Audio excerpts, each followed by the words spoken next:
Salut tout le monde! Alors avant de vous laisser découvrir la vidéo, on voulait prendre un petit moment pour parler d'une grande nouveauté cette année, surtout pour ceux qui ne sont pas au courant. Notre chaîne évolue et on est super excités de vous annoncer qu'on va partir à la découverte du bassin méditerranéen. Et devinez quoi? On aimerait que vous fassiez partie de l'équipage avec nous pour vivre cette aventure ensemble de manière totalement interactive. Car en rejoignant l'équipage, vous aurez la possibilité d'influencer notre parcours et de proposer des escales, de participer au choix de l'équipement et même de donner votre avis sur les travaux réalisés. Vous pourrez aussi suggérer des thèmes de vidéos pédagogiques pour approfondir vos connaissances. En plus, vous aurez accès à un groupe Facebook réservé à l'équipage nomade et vous pourrez participer chaque semaine aux réunions en direct sur YouTube. Alors si ça vous tente de rejoindre l'aventure, c'est vraiment simple. Il vous suffit de contribuer à la caisse de bord, même symboliquement, sur Patreon ou une autre plateforme, et vous ferez partie de l'équipage. Si vous voulez en savoir un peu plus, n'hésitez pas à jeter un œil à la vidéo de nos premières réunions d'équipage. On met le lien en description. Allez, c'est parti! Bonjour à tous, alors je suis heureux de vous retrouver pour la première vidéo vraiment de la chaîne interactive, de voile interactive de grande croisière. Alors on va commencer, comme on avait dit dans la réunion d'équipage, par faire le bilan un petit peu, l'état du bateau, voir tout ce qu'il y a à préparer avant notre départ au mois d'avril. Alors on va commencer par l'avant du bateau. Alors on a déjà un peu commencé les travaux, parce qu'il y avait des urgences. Au moment de notre retour dans le golfe de Gascogne, j'avais cassé mon enrouleur. Donc on a essayé de tenir jusqu'à là, mais enfin il est vraiment mort. Alors voilà ce qui reste de l'enrouleur. Alors la partie toupie en bas, tout ça là, ça marche encore relativement bien. Là ça tourne, mais ça fatigue, c'est un peu dur quand même. Et là la partie de l'enrouleur qui est tout en haut, c'est celui-là qui m'a joué des tours. En fait, on voit qu'il est très dur à tourner. Là, ça y est, je suis bloqué. Toc. Là, je peux plus. Donc, c'était impossible de rouler le génois. Ce qui fait que ça avait pas mal tiré sur mon bas d'enrouleur. Ça, c'est la partie qui rentre ici, en fait, et qui va permettre de tourner mon enrouleur. Et ça avait tellement forcé que tout ça, on voit, c'est même encore abîmé sur celui-ci, tout ça avait été complètement arraché, cassé, sorti, et je ne pouvais plus rouler du tout, c'était complètement dans le vide. Alors le problème, là on a l'étai, parce que on s'aperçoit sur l'étai qu'il y a aussi, on voit qu'il y a un léger, on voit que ça a commencé, vous voyez, ça a été abîmé ici, ça a commencé à tourner, ce qui a créé une grosse fragilité à cet endroit-là. Bon, alors on voit le reste de l'enrouleur qui est sur le ponton là-bas. Donc tout ça c'est à prévoir à être changé parce que partir avec un enrouleur qui ne fonctionne plus. Alors je voulais simplement changer que la partie qui tourne en haut, mais ça se fait plus a priori. Donc je pense qu'il va falloir qu'on mette en place un enrouleur neuf. Donc à voir. Le génois est démonté, on le révise pour voir un petit peu si tout va bien. Il a déjà été révisé l'année dernière, ça allait pas trop mal. Donc le génois est bien, en bon état. Il est un peu lourd, ce qui fatigue aussi l'enrouleur, mais sinon il est en bon état. Ce que va falloir prévoir aussi, c'est tout ce qui est guindeau. Ici, on voit que le guindeau, il y a révision moteur guindeau, et puis, vous voyez, il y a une partie qui a cassé ici. Bon, c'est pas très grave, j'ai fait l'étanchéité. Donc ça va, mais il va falloir aussi voir si la poupée, si ça marche. Si au niveau de l'enrouleur, le magasineur de chaîne ici, il n'est pas trop usé. Donc ça va être à vérifier aussi. Alors autre travaux qui vient d'être fait, c'est on a rajouté ici un vide-mulet. On a rehaussé un petit peu la baume puisqu'on va changer la grande voile. La grande voile est commandée. Donc il va y avoir une grande voile neuve qui va arriver au mois de février-mars. Qu'on va pouvoir tester. Donc elle sera un petit peu plus courte en tête, mais on ne va pas perdre grand chose en surface de voile et ça va permettre d'avoir une baume un petit peu plus élevée pour éviter déjà de se faire faucher par la baume quand on est dans le cockpit. Donc là, elle passe largement au-dessus des têtes. Et éventuellement, par la suite, si on veut mettre un bimini, l'objectif étant d'aller en Méditerranée, donc au soleil. Avoir un bimini pour se protéger du soleil, ça serait pas mal. Actuellement, on a une toile qu'on met par-dessus la baume, mais qui est un peu plus limitée en mer, donc on ne peut pas mettre en mer, et on sera en plein soleil, ce qui serait un peu gênant. Donc on va voir si on peut avoir un bimini plus tard. Alors, autre chose à changer, peut-être, il faut voir, ça je l'ai graissé, c'est le winch qui va nous permettre de prendre les riz, mais il est à l'époque du bateau, donc il a 47 ans. Voilà, il y a les trucs à reprendre, tout ça c'est ce qu'on a à faire absolument avant le départ. Il va y avoir aussi vérifier tout ce qui est gréement ici, qui va revoir toutes nos drisses, tout ça. Le Alba est à changer aussi parce que, enfin tout au moins au niveau de certaines poulies, on voit ici qu'elle a explosé. Pareil, le plastique avait vieilli, donc là elle a complètement explosé. Le Alba est plus très opérationnel. Et puis on va avoir tout ce qui est le gréement ici, il a été changé il y a 2 ans. Donc tout ce qui est auban, étais, tout ça a été changé. Bon, bien sûr, il va falloir changer à nouveau l'étai puisqu'on voit qu'il a pris cher là, avec l'enrouleur. Mais l'étai largable, celui qui sert actuellement, est neuf. Le bas étais est neuf, on peut dire, 2 ans. Et les haubans et bas haubans sont neufs également, ainsi que le patara. Alors nous voilà dans le cockpit. Pour revenir juste 1 minute sur la baume, on a aussi un marquage qui va arriver avec le nom de la chaîne. Puis voilà, pour bien signaler que c'est un bateau qu'on fait de la voile interactive. Donc ça sera marqué ici avec le nom de la chaîne YouTube. Dans le cockpit, alors qu'est-ce qu'on peut voir? On voit déjà la première chose qui saute aux yeux, c'est qu'il n'y a pratiquement pas d'électronique à bord. On navigue pratiquement nous sans électronique vraiment. On navigue juste avec l'ordinateur de bord. Mais quand même, il y a quelque chose qui nous manque, qui est indispensable. Ici, on a un vieux speedo sondeur qui est rendu là, mais il nous donne plus grande profondeur. Donc actuellement, je prends les fonds avec un fil à plomb. Mais ça, c'est pas le mieux. Je renavigue comme quand je naviguais quand j'avais 18 ans. Mais là, c'est pas terrible. Donc ça, je pense qu'on va être obligé d'avoir au moins un sondeur. Tout ce qui est anémo, tout ça, c'est pas utile. Le reste, avoir une tablette, c'est très bien. C'est ce qu'on a aussi. Tablette, ordi, ça suffit amplement pour le reste. Donc ça, je pense qu'on peut faire l'impasse dessus. Dans le cockpit, on voit que là, pour l'instant, tout est blanc. C'est parce que normalement, il y a des lattes en bois. Alors là, ils sont dans le garage chez mes parents et on est en train de les retaper complètement, de les revernir. Ça, c'est fait. Ainsi que la plateforme arrière, il y a du bois. Ça sera reverni également. Alors, plateforme arrière qui est très utile. Ici encore, dans le cockpit, c'est ici qu'on range notre annexe. Et l'annexe, vous allez voir dans une prochaine vidéo. Là, elle est pareille, elle est prête à être révisée. Elle fuit, le fond commence à se décoller, c'est pas bon. Notre moteur, j'ai changé, moteur de l'annexe, j'ai changé le carburateur, j'ai changé pas mal de choses. Mais il a toujours cette tendance à caler, je ne sais pas ce qu'il y a, donc à voir la réparation ou éventuellement changer si vraiment il est mort.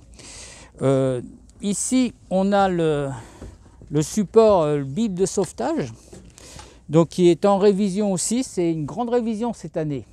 Il va avoir 10 ans, donc 10 ans, c'est la grande révision. Ils vont changer la bouteille de CO2 pour le gonflement automatique, donc ça va coûter très cher. Donc, normalement, on le récupère dans 1 mois. Alors, ce qu'il va falloir peut-être prévoir aussi, là on a le portique. Alors sur le portique, ça va être peut-être de monter une antenne Starlink pour pouvoir avoir un très bon réseau pour communiquer au mieux avec vous. Dans l'interactivité, ça va être hyper important. Mais si on prend du Starlink, il y a de grandes chances qu'on soit obligé d'augmenter notre puissance en panneaux solaires. Pour l'instant, on n'a que celui-ci. Heureusement, on a le pilote électrique, c'est un petit pilote, on s'en sert très peu. On se sert du régulateur d'allure qui est à l'arrière, qui marche qu'avec la force du vent et la vitesse du bateau. Mais quand même, on est un peu juste en électricité, parce que entre le frigo, on a 2 voire 3 ordinateurs qui doivent fonctionner, recharger tout ce qui est appareil photo. Ça va être S'il faut en plus alimenter Starlink, celui-ci ne fera plus l'affaire. Donc je pense qu'il va falloir prévoir 2 panneaux solaires qu'on va mettre à la place de celui-ci, qui seront un peu plus grands, les 2 un peu plus grands, pour pouvoir au moins avoir dans les 400 watts de production électrique. Je pense qu'on pourrait prendre des bifaces qui ont un meilleur rendement pour une moindre surface, parce que ici la surface ça compte beaucoup. On a un tout petit bateau, donc avec un arrière assez étroit, et on ne peut pas se permettre de mettre des panneaux solaires très grands, parce que ça va avoir une prise au vent, ça va être un vrai problème pour la navigation. Donc il va falloir trouver le juste milieu. Donc peut-être un peu plus long derrière, mais pas trop long, parce que sinon ma pale de l'aérien va être gênée par les effets Venturi des panneaux. Mais je pense qu'ils peuvent arriver à peu près à ce niveau-là. Donc là, on peut en gagner un petit peu ici. L'autre côté, pareil. Autre point à voir, ça va être le changement de ce hublot là. On voit qu'ici, il y a du scotch. Bon, là, il y a un grand scotch, mais là, c'est surtout pour protéger la vis qui est là et celle-ci. Mais là, il est fendu complètement. Hein, c'est les effets froid, chaleur, et il s'est fendu. Donc, il va falloir qu'on prévoit le changement. Bon, c'est solide encore, ça peut tenir. Il y aura des choix à faire si on change tout de suite ou pas, si on le laisse comme ça. Mais de toute façon, ça va être à prévoir à un moment donné. Alors encore un grand travail à prévoir, ça va être le carénage du bateau. Et grosse dépense aussi, parce qu'il va y avoir la sortie de l'eau, il va y avoir le stockage sur le terre-plein, et il va y avoir aussi tout ce qui est anti-fouling et autres produits de changement, voire éventuellement changer les passe-coques. Enfin bon, là aussi, au niveau tarif, on va voir tout à l'heure, ça va représenter aussi un certain budget qu'il va falloir prévoir. Alors, au niveau des appareils électroniques, pareil, on peut se contenter du minimum pour partir. Là, donc, on a un GPS, un vieux GPS qui fonctionne pas mal, qui va nous permettre d'alimenter notre position sur l'ordinateur de bord. Ici, on a un deuxième GPS avec un lecteur de cartes qui est là en sécurité, au cas où le premier lâche. Et puis, ça me permet d'avoir une autre cartographie à cet endroit-là. On a une VHF AIS qui est bon, classique, qui marche très bien. On a une radio qui nous permet d'avoir la météo en BLU. Donc ça, c'est intéressant parce qu'on peut ressortir notre météo directement sur l'ordinateur en le captant avec la BLU. Bon, ça, c'est un simple autoradio, bateau radio dans le cas où on est. Là, ici, ce qui est démonté pour l'instant, c'est notre AIS. Donc l'AIS, c'est celui qui sa carte mère est complètement HS. Je peux encore avoir les bateaux qui sont autour de moi, mais par contre ça émet plus du tout. J'ai plus ma position grâce à ça, c'est pas possible. Donc celui-là, c'est ce qui va être à changer obligatoirement avant de partir, parce qu'au niveau sécurité, c'est quand même super important de l'avoir. Et puis ça permettra d'avoir une position constante sur le blog, ce qui va être aussi intéressant pour que vous puissiez nous suivre en temps réel. Donc ça va être hyper important à faire. Pour ce qui est du reste, tout fonctionne très bien. De toute façon, on n'a pas besoin de beaucoup plus. On a l'ordinateur de bord qui est rangé là. C'est un petit ordinateur classique. Je travaille beaucoup sur en OpenCPN au niveau des logiciels pour la mer. Alors un point essentiel encore, c'est l'eau à bord. Alors ça fait 8 ans, 9 ans qu'on avait fait un réservoir directement dans la coque, complètement en gel-cote, étanche, qui nous a bien rendu service. Ce réservoir se trouve là, il est en très piteux état. Il y avait un grand regard comme ça qui nous permet de voir si l'eau est propre. Là d'ailleurs on voit que l'eau, il n'y a rien qui flotte, donc tout est propre. Ça nous permet de le nettoyer régulièrement. Mais le problème, c'est qu'avec le temps, ça a joué et que on voit que là tout est noirci. Il y a eu des infiltrations d'eau à cet endroit-là, partout. Donc cette planche-là est à changer, ou mettre un nouveau réservoir qui serait un réservoir rigide, parce que les réservoirs souples, chaque fois, ça finit par fuir, donc c'est pas la bonne solution. En plus, on peut pas le nettoyer en grand voyage, c'est pas du tout intéressant. J'ai fait un devis sur un réservoir en dur. Je vais vous le mettre dans les quand on va passer à la partie financement, la partie budget. Donc voilà. Mais pour l'instant, ça, de toute façon, il faut y faire quelque chose. Soit on refait quelque chose sur le même type, mais on refait tout à neuf. Soit on met un réservoir rigide. Mais en tout cas, il va falloir faire quelque chose. On a des réservoirs souples. On a encore 100 litres de réservoirs souples à l'avant qui nous permettent pour les grandes traversées de traverser. Mais c'est vraiment pas ce qui est satisfaisant. Parce que ça fuit toujours un petit peu, c'est pas terrible, donc en fait on évite de les remplir bien souvent, on les garde vraiment pour les grandes traversées. En Méditerranée, il va y avoir un problème, c'est qu'il va falloir récupérer de l'eau, il faudra donc aller dans les ports et que les ports sont hors de prix en saison, ce qui est un vrai problème quand on essaye de naviguer au moindre coût. Donc l'idée peut-être, ça serait de voir si on peut avoir un dessal, se servir de ce réservoir-là qui fait 150 litres, refait, avoir un dessal à la place des réservoirs souples à l'avant, et pour pouvoir faire régulièrement notre eau sans avoir besoin d'aller dans les ports. Je pense que ça, c'est intéressant, c'est assez vite rentabilisé vu le coût des ports. Hein. Donc si on compte aller faire les pleins toutes les 15 jours, 3 semaines, ça monte assez rapidement. Je pense que avoir un dessal, ça peut être assez intéressant à ce niveau-là. Alors, autre point qui va être crucial avant de partir, la vérification, ça va être le moteur. Alors, le moteur, il n'est pas très vieux. C'est un moteur qui a 10 ans. Même pas, je crois qu'il doit avoir 9 ans. Et bon, c'est un Yanmar 30 chevaux. Il est en bon état, il a été contrôlé en permanence. Il tourne souvent, donc plus un moteur tourne, mieux c'est. Bon, il a 1300 heures de fonctionnement. Les courroies ont été changées régulièrement, l'impeller aussi, ça c'est neuf. Le filtre à gasoil, donc c'est neuf. Et puis donc, mais par contre, cette année, ce que je voudrais faire avant de partir, ce qui est fait, qu'on a fait une fois ou deux déjà, ça va être de régler tout ce qui est culbuteur, injecteur, enfin toute cette partie-là. Donc là, peut-être faire venir un mécanicien professionnel à voir pour régler cette partie-là. Alors là, on est dans la cabine arrière.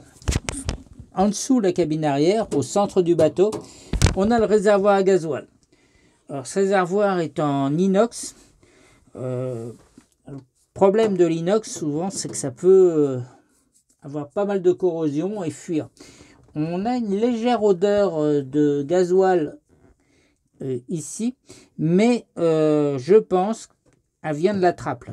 Certainement que le propriétaire d'avant, celui qui avait le bateau, il a découpé une trappe parce qu'il y avait des saletés, des champignons, sûrement des choses comme ça qui étaient mis dans le gasoil. Le seul moyen de nettoyer l'intérieur du réservoir, c'était de faire cette trappe.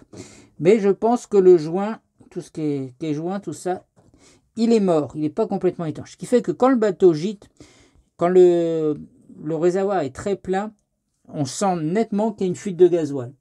Quand il est à moitié, ça va, ça tient, on n'a pas d'odeur de gasoil. Donc je pense que le problème de fuite, il n'est pas en dessous, il se situe plutôt au niveau de cette trappe. Donc je pense que dans un premier temps, j'envisage pas de changer ce réservoir de gasoil, mais de refaire l'étanchéité de la trappe ici, changer les joints, recoller, voir ce qu'on peut faire de plus étanche. Alors maintenant qu'on a fait le tour du bateau pour voir les différents travaux et éventuellement les achats, pour que vous puissiez donner votre avis, il faut que vous ayez un regard sur le budget comme si c'était votre bateau. Alors bien sûr, dans ce budget ne rentre pas en compte le fonctionnement du ménage, c'est-à-dire notre alimentation, nos mutuelles, nos assurances, etc. C'est vraiment le budget du fonctionnement du bateau.